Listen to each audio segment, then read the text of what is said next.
Isn't wiring so much fun? Kind of, yeah. So anyway, quick update, only a short video, thank God everyone's saying. I've mounted my trigger for the camshaft and the crankshaft positions. So this is the unit by, whoops, this is the unit by Adapt Motorsport. And it looks very similar to the one that Razant used to make. I don't think they make them anymore. So they've got a Hall effect sensor that mounts off the trigger wheel, off the back of the crankshaft pulley. That's an old pulley that I had. I don't know why I've got that, but I do.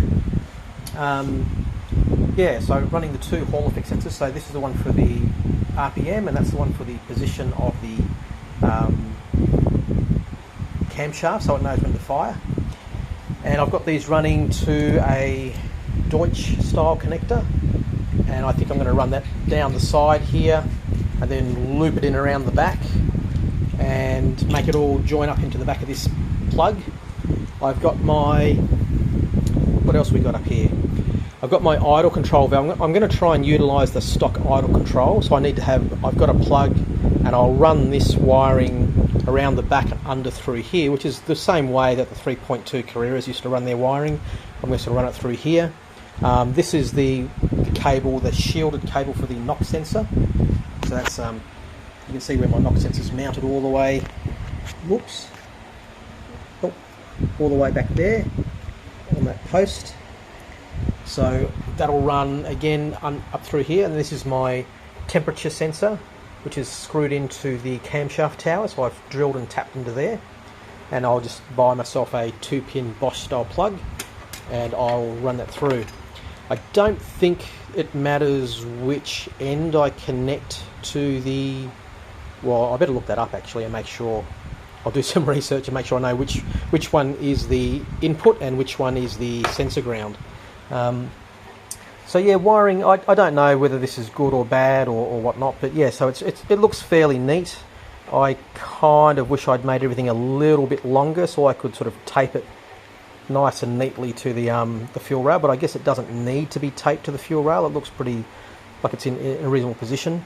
That's, at the moment, that's my ground for the coils. So I'm going to screw that to the fuel rail here. My pressure regulator, I'm just waiting on a fuel pressure sensor to come into here, and again the wiring for that will run down the back of these fuel hoses. Now this is something which I wish I'd done first. Now I didn't have fuel hoses at the time. I know I had the rails mounted when I started doing the wiring, but I didn't have the hoses, and I knew where the hoses went, but I kind of forgot that really the backbone of, like this hard line here that runs through here, that's the supply line.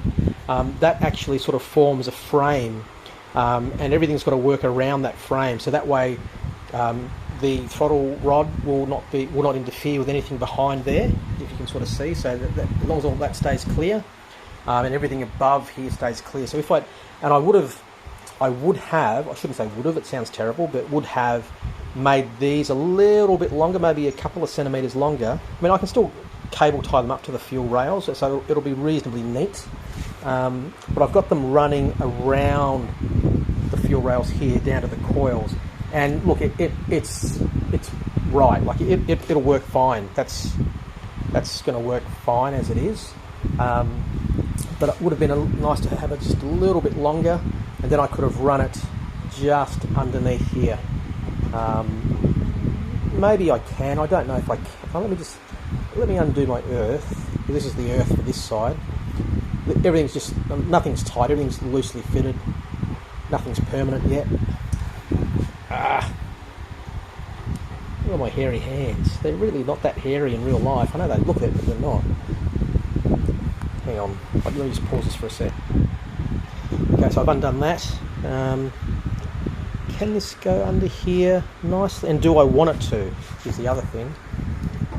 Yeah, it can. Let me just put these on so that they're sort of where they need to be. Yeah, that will work. I can still sort of cable tie these lines up to the hose, and I have enough length here to reach plug number 3. So if it reaches 3, it's going to reach the others. I just don't know whether I like this where are we? Where's the camera? Touching. I don't know if I like that touching on the bottom of the fuel rail. I could always put some rubber hose around it or something like that. But yeah, I feel that's probably a slightly nicer solution. It just means that now, now my earth wire is too short. I guess I can always put it here or on the fuel rail, or I can always just extend it and whatnot. But that's bloody annoying, because if I hadn't have cut those, that would have been the perfect length. All right, live and learn. So yeah, so as I said, if I'd done the fuel hoses first, I think I would have had a much better idea of where to run everything. And again, this is the first one I've done, so I guess, you know, the next time round will be a little bit better. For my throttle rod, I don't know if I've told you before, but because the 3.2s have a special rod here, but you'd need to have the 3.2 bell crank because it's a little bit taller. Well, the axle part here is a little bit taller. So that's my stock 3 litre one. So what I've done, so the 3 litre, sorry, the original 3.2 connecting rod here isn't long enough to use on a 3 litre engine with a 3.2 manifold. So I've just bought some M5 threaded rod, and I've bent it to sort of simulate the shape. And I found that by bending it to a certain angle, you can get some pretty good leverage. So it pulls at just the right, and you can get right to full throttle there.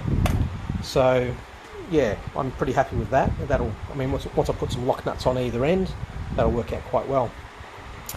So now I just need to figure out which of these pins is 12 volts, and then the other 2 will be the signals back into the ECU. And my biggest, well, not my biggest, but the thing I'm sort of annoyed with now, which I'm sort of trying to get my head around how to do it, is all of the sensors that need to be grounded to the common sensor ground, which is a single pin that goes into the back of the connector and then of course goes to the ECU. So it's a sensor ground. So I need to have that one wire come out, and then it's got to branch off to 6 or 7 different spots. And so that's the part I'm not 100% sure how I'm going to do. I think we're just going to run one wire out, and then once that's sort of sitting there, I think I'll be able to sort of visualize where everything's going to run, and then figure out a common point where I can start branching everything out, because they're going to need 12 volts or 5 volts as well. So there's going to be a 5 volt wire coming out to supply power to the 5 volt sensors too. So like for the TPS, for example, what I've done now is I've sort of done up my connector. I've used this stuff here because I've run out of the fancy Raychem, and I don't want to go and buy any more of that Raychem stuff because it's expensive, and to be honest, it's a waste on me. It's a bit of a waste, but it's an experience. You know, it was nice to try it out. But I've made these wires extra long, and incidentally, for the TPS, like this is actually the original TPS wire from the ECU Master pre-terminated harness. So the rest of it will run inside the car. This is the part that's sort of left over, which just happened to be about the right length. So I've got that roughly to length. The idea is this is going to be at the back here. This will be cable tied along with these, and then that'll run in with the other wires into the back of the pin. And then I'll do the same for, I've done the same for the cam crank sensor, which is those 2 coming out. So I've got all 6 here, and then I will run these through the back. And yeah, it's one of those things which is, I don't know, I find this stuff a little bit fiddly. It's open to so much interpretation, which I guess is the art of it, and I probably struggle with that. I'm quite used to building engines where it's one way or no way. It's, you know, this is the right way to do it, and it's either right or it's wrong. Designing a harness is a bit sort of free for all and freehand, and I struggle a little bit with creativity. So anyway, it's all about learning new things. So yeah, so far it looks the part, and if you don't, you know, if you get back and you don't look too closely, it looks kind of good. So, all right. Anyway, thanks for watching. Please subscribe or keep an eye out for the other videos, and yeah, they won't be too far away.